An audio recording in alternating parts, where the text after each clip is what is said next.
and welcome to Cruising with Kayfabe. I'm Mongo, And I'm Jeff. and it's Saturday night, and it's time for some Saturday night Shenanigans? because what Shenanigans. a week in wrestling we've had, Jeff. Like, wow. Not only do we see Kenny Omega and Will Ospreay start their promo, getting ready for Allin, we saw Tekla and the Sisters of Sin, aka the Triangle Madness, go into Stardom and become the new, basically, Trios champions, the Artist of Stardom champions, which is essentially the Trios championship in Stardom. So now Tekla's two belts is declaring war in Japan. The Sisters of Sin have gold, but they're also going for more gold. And I know Rachel's going to be so happy because Divine Dominion versus Sisters of Sin, no DQ next week on Dynamite. So, hello, Jeff's mom. Hi, Cheryl. Hi, Mom. I don't know what a crazy week, and I know What up, I Steve? kept all in. I kept all in the background because I know we're excited for it, and I know the road to redemption doesn't quite seem like people are excited. But I'm gonna ask you, Jeff. I know what are your thoughts on this build to redemption, and are you excited for redemption? Yeah, I think it's going to be a good show. I think it's a good setup show for All In. I mean, All In is kind of their main production, and it's on the big stage. So I think this is giving some people some chances as well to come back into some storylines. So I think so as Hey, well. Jamal. How you doing, buddy? Appreciate the cruise mare, everyone. Jamal, original OGOC. I'm excited for All In, but I was really thinking about it after Wednesday. Looking on social media for cool little updates like always, and I just see a lot of discourse. And obviously, I'm not going to dive into the discourse, but one of the big talking points that I saw was, well, it feels like a Dynamite. I just want to say that we are spoiled as fuck if Redemption feels like a Dynamite, because that means Dynamite's we are eating pretty good. If a pay-per-view feels like a Dynamite, like, I don't know. Well, I mean, I guess if you're comparing it to like Beach Break and some stuff like that, then it is. I mean, Right? that's And- some of those are fairly close. Redemption will be good, but it's a lot of Yes. subplots. Correct. Like agree I with Steve. said, It's storylines. definitely setting up. like a good B plot, like a good. Every company needs B pay-per-views. WWE famously had their B pay-per-views and their big four. AEW kind of has the big four and their B pay. Wrestle Dream's a B pay-per-view, and so is in World's End technically. But I think they still set up Revolution and they set up the following pay-per-views like Full Gear. So I think it's good to have the anchor, and I think the build could be a little better. But I think after tonight, I think the first thing we should jump into, Will Ospreay and Kenny Omega. This feud kind of starting to take a little bit of a different turn. You have Dynamite, you have Kenny Omega and Will Ospreay. Kenny Omega celebrating. Ospreay comes out, basically says he's so excited to face Kenny, but I noticed he was like over glazing it. Like he was really, really pumping him up, like almost overinflating Kenny's ego. And then snap to Dynamite. Will Ospreay has his match, and just like the Mad Kurt segment, he just pummeled the fuck out of him with the forearm, and he just pummeled the guy into submission. Basically still said he had a problem with the Elite, so it seems like there's a little bit of a kingpin heel Ospreay here. What are your kind of thoughts on this build, and where do you think it's kind of going? Well, kind of that same thing Steve was talking about. It's kind of one of those subplots that can be available for whatever kind of outcome, they're going to end up doing here. Because then now you could have possibly the Elite versus, United Empire type thing. We also got all that Colin Newman and all that stuff talk for New Japan as well with Will when he comes back and this and that. So, a lot of subplots, a lot of sub-storylines going on here. I think, like I said, I think this pay-per-view is going to really set up a lot of this and give us some different things because, like you talked about with Tekla and the Triangle, Madness and all that. And Sisters, that's been a good storyline that they're just starting to get hot. I mean, look, they went over there, like you said, they win their trios championships. Who's going to step up? So I think maybe that Bozilla might be coming back or something here before too long. It's going to have to be their savior, I think. Well, I think it's their savior. I just hope they don't turn heel so behind him. I think, if anything, it might be one of those slow heel turns. I think we still get that Red Wedding, to throw the Game of Thrones reference in there, with Mox stealing the Death Riders. I mean, Ospreay stealing the Death Riders. But I kind of want to go to one of Steve's points here real quick, where he said that they feels like they could have sprinkled some of this through Dynamite and Grand Slam, and I agree. I think the issue too is I think maybe Warner, or sorry, whatever they're going to be called now, asked for another pay-per-view. Maybe Amazon did. It almost feels like this was asked for and a necessary evil. So yes. I think that's why too. It kind of feels like it was shoehorned in between, but. To keep the Ospreay and the Kenny Omega storyline, you have the Bucks calling out Ospreay and Moxley saying, "We don't trust you." And Will has had his beef with the Elite for 3+ years. Like you said, Callum Newman, you had Empire have beef with him. Will has a lot of enemies. He knows that, but Will's always been good. When he was the King of Japan, when he was his Kingpin gimmick, he did what how he wanted. He ran the world how he wanted. And I think we're setting up to that, and I think they're going to let him get his hometown moment, because I don't think no matter what you do, he's getting booed in Wembley. So this is a good time to kind of turn the heel turn up into All Out. So I think these 3 pay-per-views will help tell the tone for his heel turn. That's how I kind of feel they're setting it up. I'm with you. I think Kevin was supposed to face MJF on Beach Break with his knee issue. They swapped Kenny and Kevin. I think so too. I think the knee injury definitely had some play into that. I think that it kind of shake things up. But I like Kevin versus Kenny. I know it doesn't feel like it should be on this pay-per-view, but I like it because I think Kevin's one of their young stars that they're pushing. Check out his shirt right here. That's why I wore it. I wanted to support him tonight. He's had 9 title defenses, so he's defending it. So what are your thoughts on the Kenny Omega versus Kevin Knight match, Jeff? I mean, yes, it is kind of placed, and I do think that might be the possibility there, is that MJF. I mean, that definitely could have been plausible. But I've been happy with it. I mean, they need to keep pushing him. The only thing, like I keep saying, is I just think he needs to keep improving on his promo and mic skills, but he's definitely getting thrown out there to do it. You know what I mean? He's getting every opportunity to. So, and I think this is going to help him one way or another, because Kenny's going to work with him. You know Kenny. He's going to make him look like a fucking $1 million. And then he saws Darby chasing after him. He has Speedball. That's your subplot, yeah. You have Swerve, I'm telling you, lurking in the corner. We don't know what's going on with Swerve. I still feel like you can't have this card without Swerve and Speedball, especially if Swerve's healthy. You have Wednesday that they just set up with the Death Riders and Kenny Omega taking on the Don Callis family. Kevin taking on Darby. Then you obviously have Clark Connors taking on Jay White. So there's still a lot of commingling stories that could be told this Wednesday that lead to a whole different direction. I don't know. I still feel like they did. I think they did a good job in Collision, to get my ramble done. Sorry. I think they did a good job in Collision, kind of connecting this build. It is a rush build, but connecting, because they've woven this nicely, and I'm a little bit more excited for this pay-per-view after tonight's show than I was Wednesday, to be committed. Yeah. I think they've been setting it up pretty good. I mean, like you said, for it being kind of placed in there and everything else. And then reading comments here. Oh, sorry. I was going to say, we got some comments to read yet. It's a lot like Kyle versus Hangman from last year. Give the kid a big rub. Yeah, Kyle versus Hangman. That was All Out right when he was TNT champion. I believe that was a good match. I think. Oh, Jeff, you still there? Yeah, I'm here. I was just looking. Like I said, I was just looking. Well, and Jamal's missing the 4 big ones like that. Yeah, because they used to just do the Dynamites and everything else as kind of the specials here and there. What'd you get? What'd you get? Maybe 4 pay-per-views and maybe like 4 special Dynamites a year, maybe. Yeah. And now we're at like 10 pay-per-views and like 5 special Dynamites. So they've definitely like doubled everything.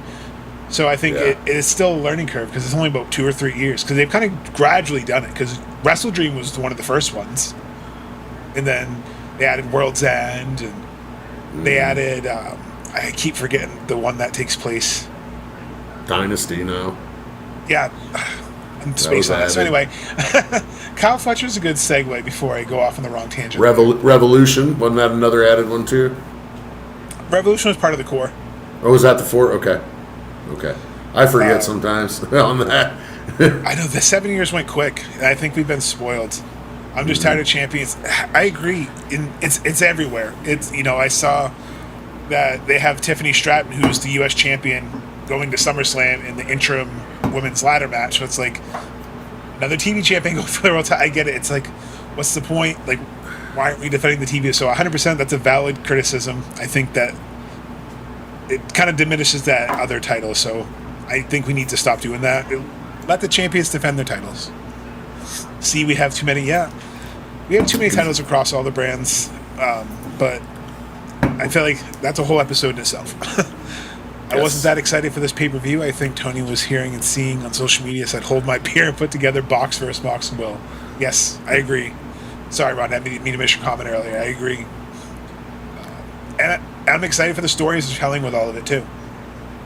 I'm excited that you have Kyle Fletcher and Okada having tension. You know, I put that on our cover because this is a big theme of this episode is trust issues. So we have the Elite not trusting Ospreay and Moxley. Nobody trusting Moxley because he's a tweener. And now you still have more tension in the Don Callis family because Kevin Knight's got a little bit of doubt. They're trying to say, do this without the family. But Okada picked up his international title and Kyle picked up his and goes, this is mine after he, so it seems like we're leading to a triple threat to Allin. That's where I think, you have Takeshita doing the G1. So now I think you have Fletcher, who's going to have to have a pretty good match against Bandito. But after that, he's going to have Okada wait in the wings. He clearly wants a stake of that. So do you see a triple threat coming to Allin with Takeshita, Okada, and Fletcher?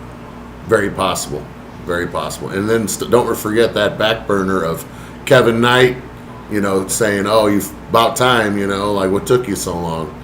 So, I mean, he started some tension with Fletcher as well. That is true. I don't know where that could go, but like this, comment Steve made, champions versus champions, I'm sick of that as well. I would like to see less of that. You can still make talent and put over talent without them winning a championship. Defenses make him look good too.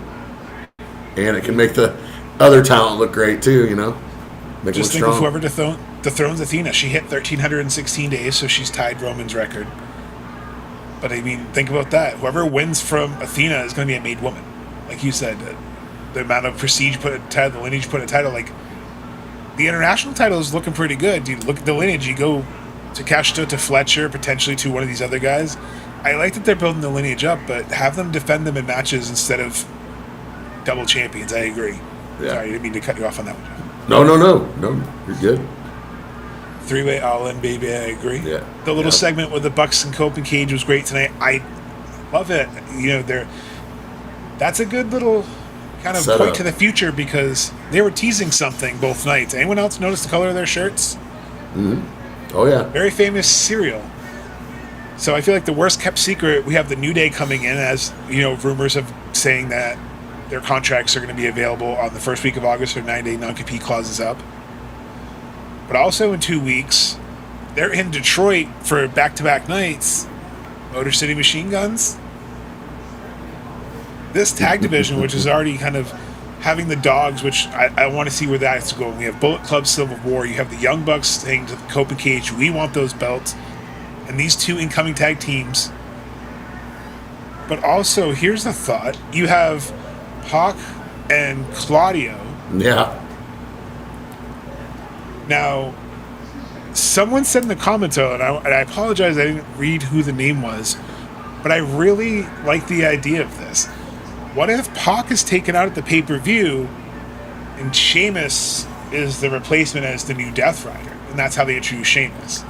So then you can potentially get these 5 new people introduced pretty quickly to get to Allin. What are your thoughts on that, Jeff? Or what are your thoughts on any of those free agents potentially coming in? Well, I mean, that'd be pretty huge for the tag division.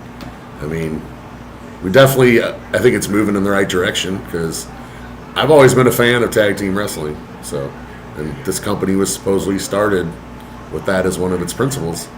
So, yeah, I'd love to see that get back to that. So, and then in the comment, I'll acknowledge Athena, Jamal, Henry with the old machine guns, baby. I thought Meyer World might take over Ring of Honor from Athena, but thinking she's, getting that match with Sheeta, that's exciting to see. Meyer World's really risen to something. Like Jeff kind of said after this pay-per-view last month, she had a star-making performance. She looked great against Mercedes. Now she's going to go get another shot on pay-per-view. Like, a lot of trust in her. I like what they're doing with her. I think she's going to have a candidate for Breakout Star of the Year. Very possible if it keeps continuing like this. Not a fan of Claudio, but I like Sheamus being introduced that way. I hate seeing Pac getting left out again. I know. I don't think they're going to win the titles, but I just or imagine he debuts after. I don't know. I think there's a lot of ways this could go. And again, it could go none of these ways. But I think it's very interesting. These next 3 weeks between Redemption and Allin, we could have a whole new roster. Like, it's crazy to think about. I'm not saying overbloat the roster, but if you bring in the Motor City Machine Guns, the New Day, and Sheamus, I think those are 5 solid guys that could fit in and not really take up a lot of time from other people and help benefit the stories they're currently telling. Moné should be a baby face at Allin. I will die on that hill. No. Well, I mean, Tekla versus Willow.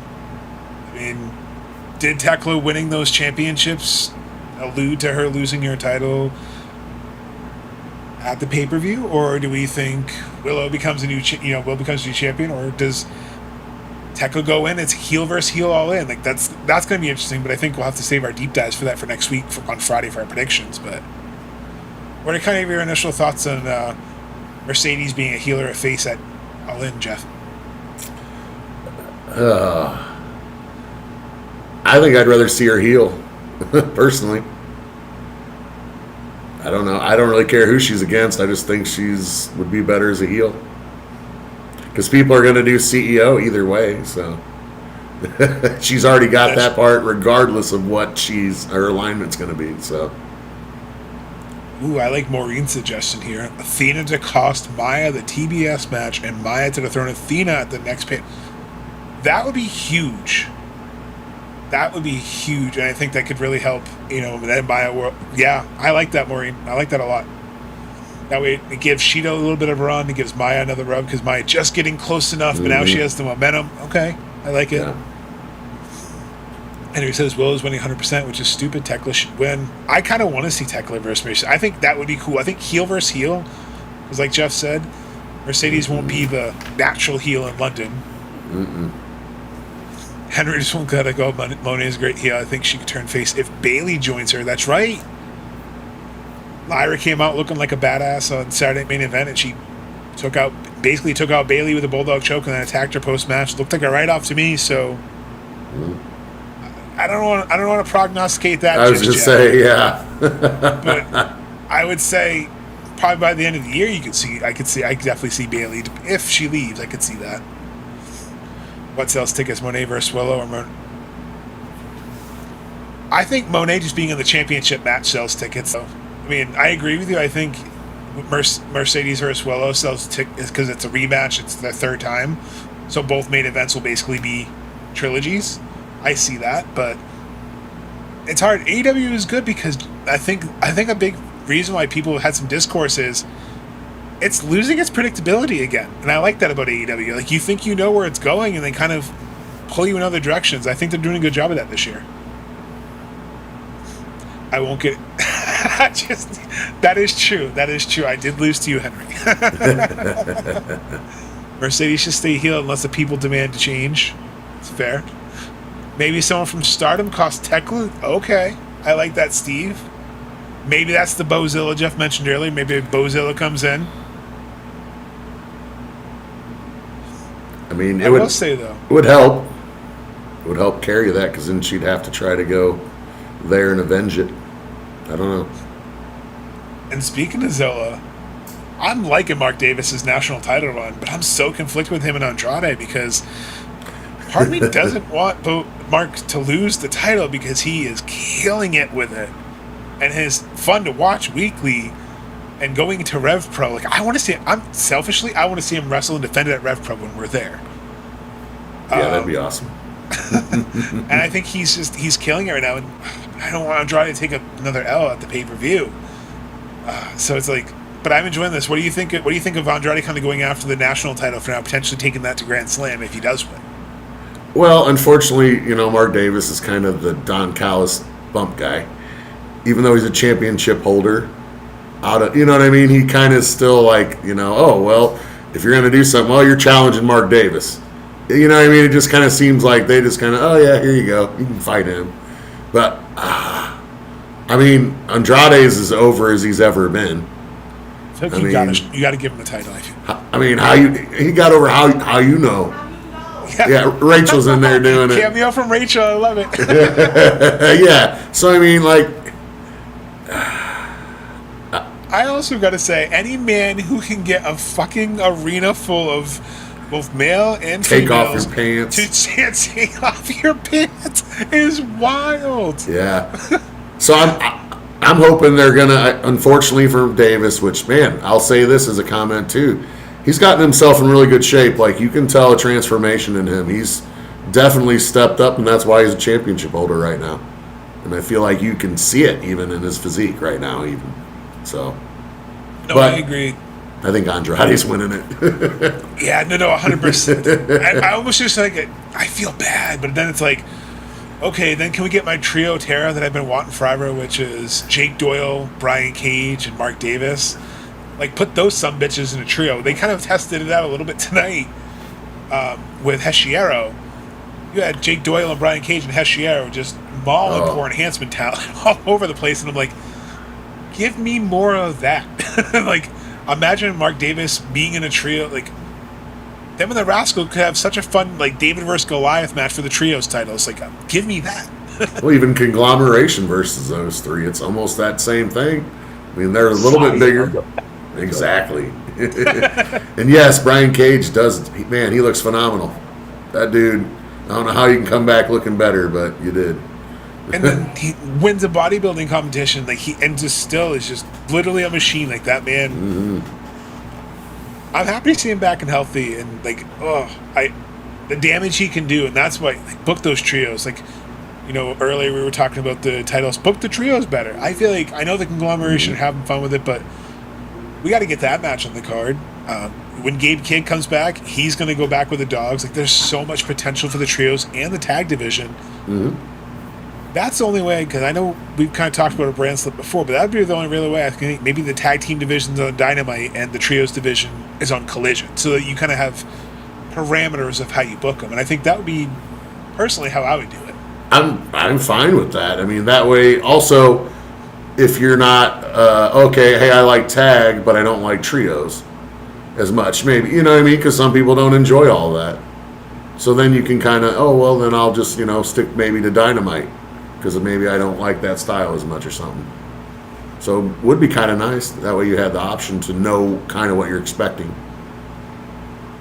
And I think, and even if you do mix it up, I mean, there's multi-mans. I mean, even just this week on Dynamite, you have another trios match, but there's no trios titles. I mean, I know, and the Rascals are another one that are kind of going after the Don Callis family, which I like that all the faces are finally going after the Don Callis family, as they should. I like that the conglomeration's kind of leading the charge. Do we see that as the blood and guts? Everyone thinks of Top Store, but do you see, like, maybe more the Don Callis family as like a type of blood and guts, or another anarchy? We have the conglomeration and maybe the Rascals and Darby, because it seems like they're all going after them. Well, here was an idea I had with that too, was conglomeration, and you still have the Demand and Lethal Twist. Yes. Part going on there. So, I mean, there's 6 people right there with the Demand and Lethal Twist. So, and then you can find 6 people from the conglomeration. That's what I'm saying. I think that's one thing I noticed about the factions in AEW that I kind of enjoyed that's a little different is there's not really set rules. It's not like they're only in this faction. There's a lot of people, like, they kind of commingle, and I like that. So it's like, they may not be a true member, but they work together. So it gets confusing because it's like, but I enjoy that it's different. I enjoy they take the risks and try it, because seeing Darby with a conglomeration is wild when you think about it. Seeing, Ishii in the conglomeration, like, it makes no sense, but it's fun. And I think that's what I enjoy. And I think, like you said, with all those cluster types of matches they do, these are the perfect ways to set them up, especially even the women. Look at, you have Triangle of Madness, works with Megan Bain, and Divine Dominion works with Mercedes now. So, like, there's a lot of people that are pairing up. And are we leaning more to, like, a Civil War style kind of, not whole pay-per-view theme, but more of these gimmicky matches, do you think? Like, it seems like they're building these factions up more for faction warfare through the rest of the year. Yes, I do agree that the factions have definitely been getting built up. So I think there definitely going to be those storylines coming up in the near future. And also, too, I know we didn't really get a chance to touch too much on it. Ciampa and Jericho. That came up as no disqualification tonight. No holds barred. I thought, no holds barred, sorry. There you go. Same thing, but I guess not. But yeah, same thing, different writing. My thought for Blood and Guts would be the dogs. I thought, ooh, okay. Yeah, that'd be cool. Maureen, that would be insanity, but I'm here for that. I'm just really curious to see how we get there. Like, how do you think we can arrive to that, Jeff? I don't know. That'd be tough to get that, but I'd like to see Blood and Guts dogs. Let's see, Death Riders. Yeah, BC Gold. Oh yeah, that'd be a good one. I think you almost have to keep, like, you have kind of the Cope and Cage having issues with Jay White, so it seems like you can kind of commingle it, but that seems like that's an all-out storyline. Like, maybe that's what's leading in towards the end of the year, because it almost seems like it's a tale of two halves right now. I don't know if you've kind of felt that way. Well, yeah, this isn't ready to explode yet. I mean, they're still building it up. They haven't got everybody back yet, I don't think, to continue the storyline. You know what I mean? I think you're waiting for Gabe Kidd. Is going to be the big component in that particular feud. I think that's another stadium stampede at Allin. Okay. I mean, I don't know if they run it back that quickly, but maybe you see some sort of like 6-on-6, like 12-man craziness or something. Like you said, not total disintegration, but like rivalries. Right. Next year, yeah. I'd love to see Switchblade get some kind of championship. I love when he had the trios test and he would just have him on like the stick or the bat. Like that was like, it was great. Like he was a great champion. He was a great champion in New Japan too. Mm-hmm. I love the promo they did with the dogs tonight. How the dogs kind of barked back. I thought the line, it was like, you can call me a Nepo baby, but at least my dad was important or something like that. And it was like, oh, shots fired. And then you have Gabe Kidd going out there basically like all like, I'm super AEW, F New Japan, like pissing off New Japan fans and just being a mercenary. Him and Drilla's match of the G1, I just got to finish it before we came on. And they just beat the living shit out of each other. And Drilla ended up copying and kind of using Drilla, his moveset. So Drilla could be a factor to kind of help out with this too, because Gabe was kind of pissed off about that. And once the G1 ends next month, I think we see a lot more of this build towards, that big 6-person match or 12-on-12 kind of thing. Right. Ronda, I agree. I know Rachel's super sad because Rachel has said the Sisters of Sin will get the tag titles, and I think she's onto something. Maybe they even add to Triple Threat at Allin. Maybe there's some Shenanigans, and they don't get to finish. Maybe it is a no DQ match, but maybe the match gets canceled, or they want that rematch, so they have it at Allin. Who knows? But I think it's gonna be bloody. It's gonna be fun, and it's Nashville, so they'll be loud. Gabe Kidd will be the national champion by the end of the year. Ooh, I like that prediction. Bang, bang, gang, blood and guts. I love Jay White with Finley's little stick. Oh, the shillelagh. Yeah. Sisters of Sin deserve it. I agree. I am looking forward to that Sisters of Sin versus Divine Dominion. I am looking forward to that match. No. I mean, really, like, as this card has, erupted 7 matches so far, they've done a good job. So you have Omega of the Night, which we've covered, Tekla versus Willow, Fletcher versus Bandito, Cope and Cage versus Claudio and Pac, Mark versus Andrade, the No Hold Barred, Jericho and Ciampa, which we kind of started, but I think that match will be okay. I think I was a little worried that they were continuing the feud, but I think no holds barred, right, is right up Ciampa's alley, and Jericho still won't take those crazy bumps. I mean, when he hit the fairy tale ending on the stairs on Beach Break, and Jericho just face planted, I like audibly like, ooh. Like, Jericho still wanted to go out there, so I think that match will be sneaky good. Yeah. Like I said, Jericho's been having fun out there, so I think he's been taking a little bit more risks and doing some more moves as well. Crazy to me that all these champions going after champions about Divine Dominion. Maybe they're scared of the Divine Dominion, Steve, because they're causing ruckus. Jay should take the Continental Classic from Mox, Carey. Okay, I would love Jay as a Continental Champion. I wasn't too invested in Redemption, but looking forward to it now. So yeah, I think it's turned me around too.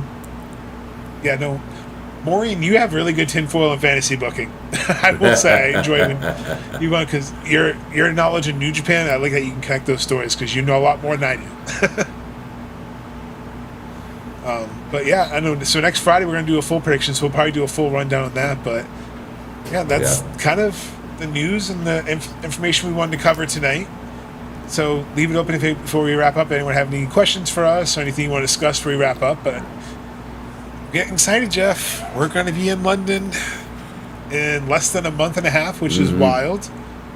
So we have this next Friday, our prediction show, but then we're going to have potential live prediction show from London after that. So it's exciting to think about that. You guys could be seeing this, all of us in the same hotel room in London doing one of these. Very possible. Very possible. Are you doing a prize? Yes, we are going to do a prize for the winner again. Yes, Paintmaker definitely wins in Canada. We are definitely going to do something again. We'll do a little sticker pack giveaway. We also will reveal on the prediction show our exclusive London stickers. Jeff obviously got to see these, but we have exclusive Cruising with Kayfabe UK edition stickers, so I will reveal those on Friday. So if you're live here next Friday, you'll get a sneak peek, and the winner will also get one.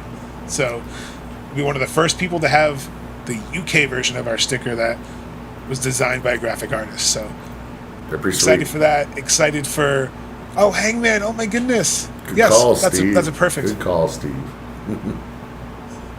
I am all carry on. Hangman, yes, no. Hangman coming back is great. He's definitely got to be on the card. I feel like this Wednesday they got to put him on the show. They got to get him on the card. I like that he came back naming everyone like I'm going to fight anyone. Yes, you have to get him on the card though, because you can't just bring him back after all this time and everybody wondering what his plan's going to be. You know what I mean? So yes, it does, Jamal. All roads do lead to Wembley. Yes, they do. And I'm curious. Okay, you have Swerve and Hangman on the card.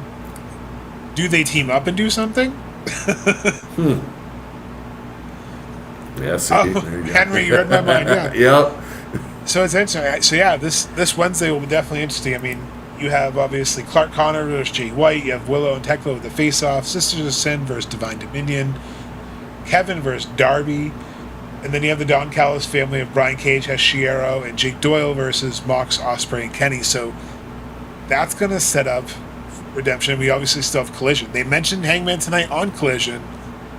So is he a Collision cowboy? Is that when maybe we don't find out until Collision next week? But yeah, Hangman and Swerve definitely should be on the card some way. And I'm curious to see how they connect it Wednesday. I am as well. And I do want to make a comment that I am glad that Hechicero got his visa problems or whatever were going on with him ironed out, because I actually like him. The alchemist of the ring. Yeah, he's awesome. I love it.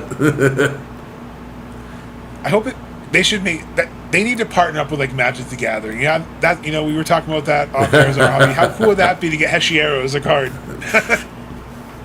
The alchemist of the ring. I just like the catchphrase too. He can't go after champions because that's why I'm thinking like, who do they have to fight? I agree. I love Heshierro. Brian Danielson needs to come back and commentate his matches because that man loves him some Heshierro. I still loved him and Don Callis' little exchange when Don was like, "Do you know who this is?" He's like, "Yes, I've wrestled him." But yeah, thank you guys for tuning in on another Saturday night. Shenanigans. It was fun chatting Dynamite, chatting the crazy news. Make sure you tune in next Friday. We're going to do our predictions for Redemption. All four of us will be back in town. And we'll say what our winner is. We'll show you what the exclusive sticker looks like. Talk a little bit more about what we think of Redemption and Allin. Have a great Saturday night. Have a great weekend. Have a great summer. Thank you for your support. Remember, always keep the kayfabe.